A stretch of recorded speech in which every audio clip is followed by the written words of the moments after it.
ጽናት የቤት ሰራተኛዋን እንግዲህ የተናገረቻት ነገር አለ። ራስሽን ይቅርታ ጠይቂው ብላታለች። ምክንያቱም ያለችበት ቦታ ያለችበት ሁኔታ እጅግ በጣም የሚያስጠላ እንደሆነ ስለተረዳች ነው ይሄን ነገር ያለቻት ማለት ነው። ለራሷ ተጨንቃና ለራሷ አስባ ይሄን ነገር ያለቻት ብዬ አስባለሁ። እንግዲህ ናሆማም የቤት ሰራተኛዋን እስከ ማስጠንቀቅና እስከ ማስፈራራት ደርሷል። ይሄም ነገር የተፈጠረው እንግዲህ ሶሲ እዛ ቤት መታ ነበረ። ሶሲና ምህሩ ምንድነው የሚያገናኛቸው? ቤተሰቦቼ ሶሲ የኪራ አፍቃሪ የሆነችው ልጅ ወይንም ደግሞ በፊት አውቃታለች እና ኪራ ቤት ያለችው ልጅ ማለት ነው። ይች ልጅና ምህሩ ምንድነው የሚያገናኛቸው? ጓደኛሞች ናቸው ወይንስ ደግሞ እህትማማቾች ናቸው? በጣም ግራ ተጋብቻለሁ። እነ ኪራ የማያውቁት አዲስ ነገር ያለ ይመስለኛል። ወይንም ደግሞ እያወቁ ነው ይሄን ነገር ዝም ያሉት ወይንስ ጓደኛ ስለሆኑ ወይንም በፊት ስለምትዋወቁ ነው? ግራ ያጋባኝ ነገር አለ። ሰላም ውድ የተከበራችሁ የቻናሌ ተከታታዮች እንዴት ናችሁ? ከኔ ጋር ሁሉ ሰላም ነው። ሰላማችሁ ይብዛልኝ ባላችሁበት ውድ ቤተሰቦቼ። ለቻናሌ አዲስ ከሆናችሁ ሰብስክራይብ አድርጋችሁ ቤተሰቡን ነባሮች ወልካም እንኳን በሰላም መጣችሁ ብያለሁ። ትናንት እንግዲህ አልተመቸኝም ነበረ የጽናትን ድራማ አልሰራውላችሁም። ዛሬ ደግሞ እንግዲህ ይዤላችሁ መጥቻለሁ ማለት ነው። ሀባይቦቼ ስለዘገየሁባችሁ ስለቆየሁባችሁ በጣም ትልቅ ይቅርታ ጠይቃለሁ። በሰዓቱ ነበር የመለቀው ማለት ነው። ያው እንግዲህ ታውቃላችሁ አልተመቻቸልኝም ማለት ነው። አንዳንድ ጊዜ ያው ያጋጥማል። ይቅርታ እየጠየቅኩ ለተመልካቾቼ እንግዲህ ወደ ገደለው ስገባ ናሆማ ምን ያየ ይመስላችኋል? የቤት ሰራተኛዋን ስራ ልትሰሪ ነው የመጣሽው እንጂ ልትጋደሚ አይደለም የመጣሽው፣ ስለዚህ ተነሽና ስሪ እያለ በተናገራት ቁጥር እንደውም እሷ በናሆማም እልህና ምህሩ ላይ ደግሞ ያለባት እልህና ወይም ደግሞ በቀል ስላለ ተደራርቦ እንግዲህ በቅርብ ቀን ምህሩን እንዳትገላት ነው የፈራሁት ማለት ነው።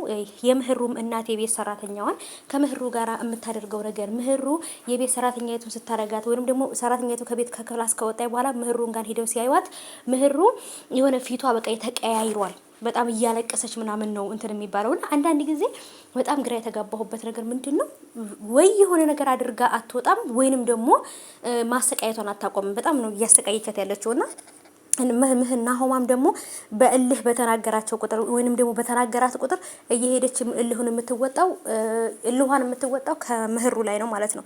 እና ይሄ ነገር ደግሞ ለምህሩ በጣም ከባድ ነገር ነው። ብቻ ግን እስቲ መጨረሻውን ያሳምረው። ሶሲ የኪራ አፍቃሪ የነበረችው ልጅ እነ ኪራ ቤት ያለችው ልጅ ሶሲ እነ ምህሩ ቤት መታ አንቺ ልጅ መውለድ ትፈልጊያለሽ፣ ግን ደግሞ ልጅ ለማቀፍ አልታደልሽም። እኔ ደግሞ ልጅ መውለድ አልፈልግም፣ ግን ደግሞ ልጅ ወልጃለሁ። ልጄ ግን አባቱ ማን ነው እናቱ እኔ እንደሆንኩ አያውቅም። ወልጄ እናቴ ጋር ነው የተውኩት ምናምን ብላለች። እና ከዚህ በፊት አስታውሱ ከሆነ ከትምህርት ቤት ጓደኛዋ ጋራ ያረገዘችው ልጅ አላት ማለት ነው ሶሲ። እሷ ግን የኪራ ልጅ ነው ብላ ለማለት ሞክራ የኪራ ልጅ እንዳልሆነ ከተረጋገጠ በኋላ ከነ ኪራ ቤት ወጣ ሄዳ ነበር ማለት ነው።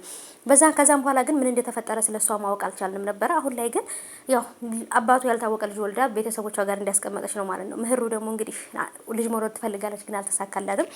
ግን ከዚህ ሁሉ ስቃይ ወጣ ከዚህ ሁሉ ህመም ወጣ ተሽሏት ድና ያሰበችውን ሳሳካለች።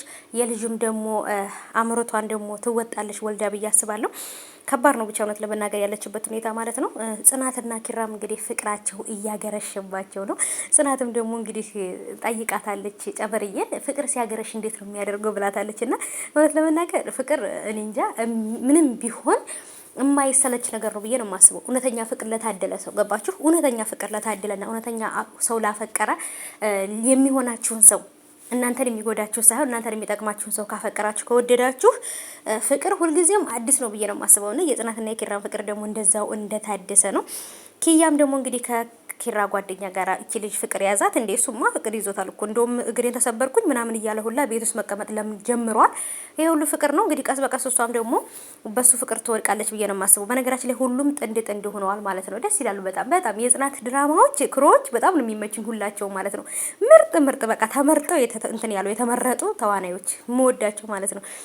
ከነናሆም የቤት ሰራተኛ ውጪ ሁሉንም በጣም ነው የምወዳቸው ማለት ነው። ግን የነናሆም የቤት ሰራተኛ ግን በጣም ነው የምታናድድኝ፣ በጣም ነው ደሜን የምታፈላው። ኦ ማይ ጋድ እሷን ባላያት ማለት ነው። ሰምታችኋል። እስኪ እንደኔ ያላችሁ እስኪ ላይክ በማድረግ ቪዲዮን አሳውቁኝ።